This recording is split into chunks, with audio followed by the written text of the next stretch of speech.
Bienvenido al canal.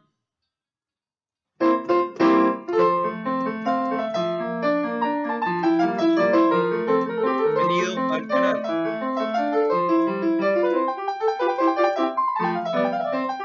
Bienvenido al canal. Bienvenido.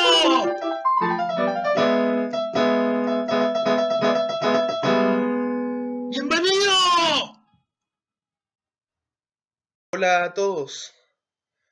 El día de hoy les quería compartir ciertos conceptos filosóficos y después vamos a pasar a ejemplos y a explicaciones filosóficas y a teorías que son bastante bellas en el sentido de lo intelectual. Pero antes de pasar a esas teorías tan magníficas, les quiero primero iniciar con la diferencia entre lo que es a priori y a posteriori. Esto es filosofía y de hecho ciencia muy básica, pero siempre podrá haber alguna persona que no la sepa y que le va a ser útil este pedazo de información. A priori se dice cuando tú haces un juicio de opinión antes de la experiencia. A priori significa antes de la experiencia. Y a posteriori significa hacer dicho mismo juicio, dar dicha misma opinión, plantear dicha misma teoría después de la experiencia. Por ejemplo, alguien puede decir, las cremas cosméticas no funcionan. Y nunca haber probado una crema cosmética. Esa persona está haciendo un juicio a priori. Y por eso su juicio se suele desmerecer. En cambio, después de haber probado 100 cremas cosméticas, esa misma persona puede decir que ninguna crema le sirve.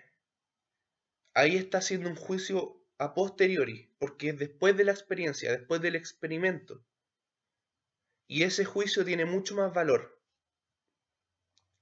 Ahora les voy a hablar de una falacia en particular.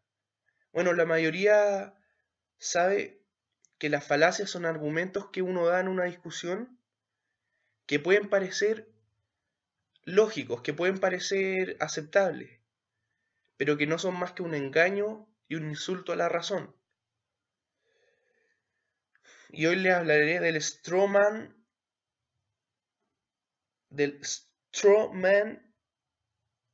fallacy, la falacia del hombre de paja. ¿Y en qué consiste? Tú y yo estamos discutiendo acerca de un tema. Tú me dices algo que es más o menos razonable, pero yo deliberadamente elijo malinterpretar esas palabras. Y así te ataco diciendo que tú dijiste algo muy bobo. Pero ¿por qué una falacia? ¿Por qué no un argumento racional? Por el simple hecho por el simple hecho de que la otra persona no dijo lo que yo le estoy discutiendo. A ver, les voy a dar un ejemplo concreto. Estamos hablando de la despenalización de la marihuana. Yo estoy en contra, mi amigo está a favor. Mi amigo me dice, yo encuentro que se debería despenalizar la marihuana. Entonces, yo para atacarle su argumento le empiezo a decir, entonces tú quieres que que todas las personas de Chile fumen marihuana, el país se va a ir a la quiebra, la producción va a bajar. ¿Por qué es una falacia del hombre de paja lo que acabo de hacer? Por el simple hecho de que él no dijo que quería que la marihuana se masificara, él dijo que solamente se hiciera legal. Entonces yo sobreexageré su opinión, su argumento, para atacarlo. Es mucho más fácil es mucho más fácil atacar un argumento que yo exagero al argumento real. Esa es la falacia del hombre de paja.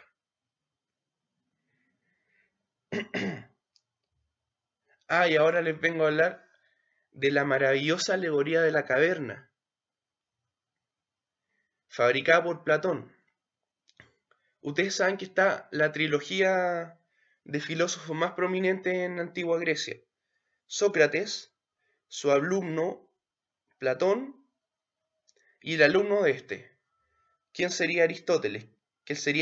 Aristóteles sería la culminación de todos los esfuerzos racionales en Grecia, y el filósofo más exitoso hasta nuestros días, porque las enseñanzas de Aristóteles las tomó Santo Tomás de Aquino y las cristianizó, es decir, las catolizó. No sé muy bien una palabra que describa eso, pero en el fondo la filosofía de Tomás de Aquino es muy importante por el hecho de que el cristianismo es la religión o la ideología con más adeptos, más de 2 billones, 2,5 billones creo. Después le sigue el Islam. Entonces obviamente las enseñanzas de Tomás de Aquino van a ser importantes si tantos de nuestra sociedad son cristianos. Y si las enseñanzas de Aquino se basan en gran parte en las enseñanzas de Aristóteles, entonces podemos decir sin mayor escándalo que Aristóteles ha influido bastante en nuestras vidas. Ya, pero partamos con la alegoría de la caverna, y esta la elabora Platón. Platón era un exatleta, filósofo. Su nombre Platón viene de porque tenía unos grandes omóplatos, que son los músculos acá detrás de la espalda. Y por eso le decían Platón. O sea, era un gigante. Aparte de ser un buen filósofo, era un buen deportista. Y él nos presenta esta alegoría. Nos dice que en el fondo, bueno, primero que todo, ¿qué explica esta alegoría? Explica la realidad, es un intento de explicar la realidad y es un intento de explicar de dónde proviene el conocimiento atrás de esta realidad. Parte así. 3 hombres están encadenados mirando hacia una pared, en una pieza. Y resulta que en algún lugar atrás de ellos hay fuego. Entonces los hombres se pueden ver a sí mismos reflejados en la pared, o sea, ven su sombra. Y también de vez en cuando pasan personas por un pasillo cargando hermosos jarrones, objetos, pasan cargando tesoros, pero los hombres encadenados no pueden ver esos tesoros porque están mirando únicamente hacia la pared, porque están encadenados. Pero gracias al fuego pueden ver la sombra de esos tesoros, la pueden ver reflejada en la pared, como si fuera un proyector. Pero el problema con estos hombres es que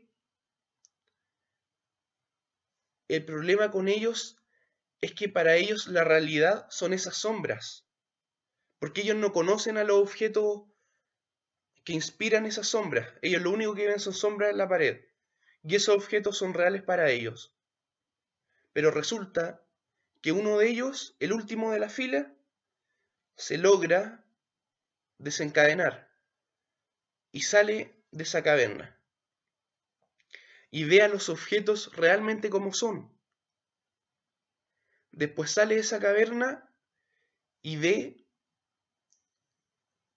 un paisaje hermoso afuera de la cueva donde está. Ve la realidad tal cual es. Y dice, esto es tan magnífico que se lo tengo que contar a mis amigos que están encadenados. Va, y los amigos de ahí son incluso capaces de matar al que se fue a ver la realidad como es, por el simple hecho de que no quieren dejar de ver las sombras como su única realidad. En el fondo no quieren conocer la realidad verdadera. ¿Qué nos dice esta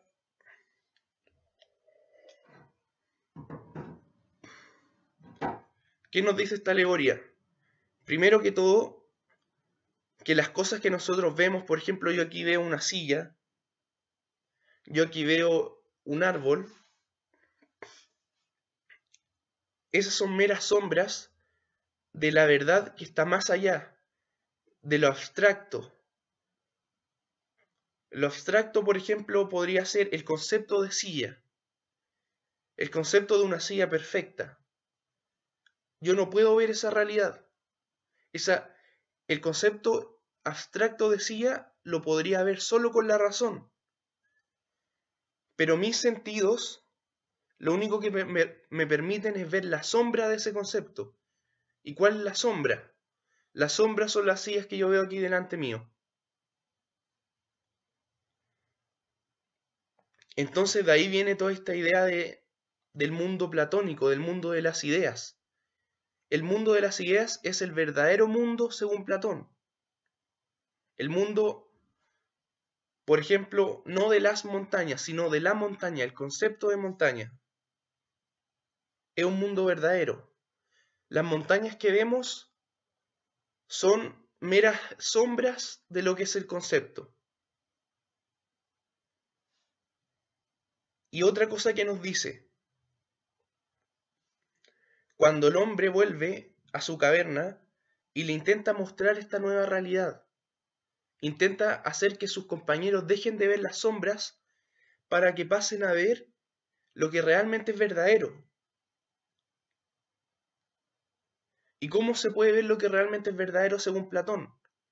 Utilizando únicamente la razón y dejando los sentidos de lado, razonando, explicándose las cosas no de un modo sensorial, sino que de un modo racional. Y esto es precisamente lo que le ocurrió al maestro de Platón, a Sócrates. Sócrates era un viejo hippie, un intelectual demasiado fantástico, casi un mendigo. No, pero creo que tenía su esposa y su casa. Pero él iba a las plazas y se ponía a discutir de filosofía y hablaba con sus alumnos. Él intentó mostrarle la verdad a sus alumnos, intentó razonar con ellos, pero finalmente lo obligaron a tomar veneno porque ahora volviendo a la alegoría de la caverna, los hombres ciegos que solo veían las sombras eran capaces de matar al hombre que había despertado racional e intelectualmente. Lo mismo pasó con Platón, con Sócrates. Sócrates despertó, intentó mostrar el mundo de la verdad a los ciegos que solo veían las sombras, que sería el imperio griego en ese entonces, y el imperio, la sociedad griega, lo castigó condenándolo a beber cicuta. Entonces básicamente esa es la idea de la caverna. Este video ya van 13 minutos con 30 segundos, así que yo creo que lo dejamos hasta acá. Más tarde se viene un video del positivismo. El positivismo es un concepto bastante entretenido porque básicamente es como la sociedad de hoy en día se maneja en términos filosóficos y en términos de valores en cuanto al conocimiento. Y también les quería anunciar que voy a estar realizando una novela y que voy a ir publicándola periódicamente. Por ejemplo, Charles Dickens, él publicaba novelas en los diarios que salían, en los semanales. Dostoyevsky, uno de los pensadores más influyentes, no solo en no solo de la literatura, sino que también de la filosofía, aunque él se dedicaba a plantear cuestiones filosóficas en su literatura. Bueno, él también hacía publicaciones semanales en los diarios. Y esto era para que le pagaran por mientras que escribía, para poder comer. Y aunque yo sé que yo no soy ningún Dostoyevsky ni ningún Charles Dickens, igual voy a hacer lo mismo. Voy a empezar a publicar una novela semanalmente, capítulo por capítulo. Y si quieren, ustedes me pueden dar su feedback. Me pueden decir, este aspecto de la novela no me parece muy aburrido. ¿Y por qué lo quiero hacer así? Primero que todo, para el feedback. Y segundo, porque de verdad no tengo la fuerza interior que requiere hacer una novela entera de 500 páginas y editarla a las 500 páginas y poner todo en un orden perfecto. Eso me tomaría demasiado tiempo. Pero lo que sí puedo es revisar un capítulo y publicarlo, revisar otro capítulo y publicarlo. Eso para mí sería mucho más fácil. Nos vemos en el próximo video con la doctrina del positivismo.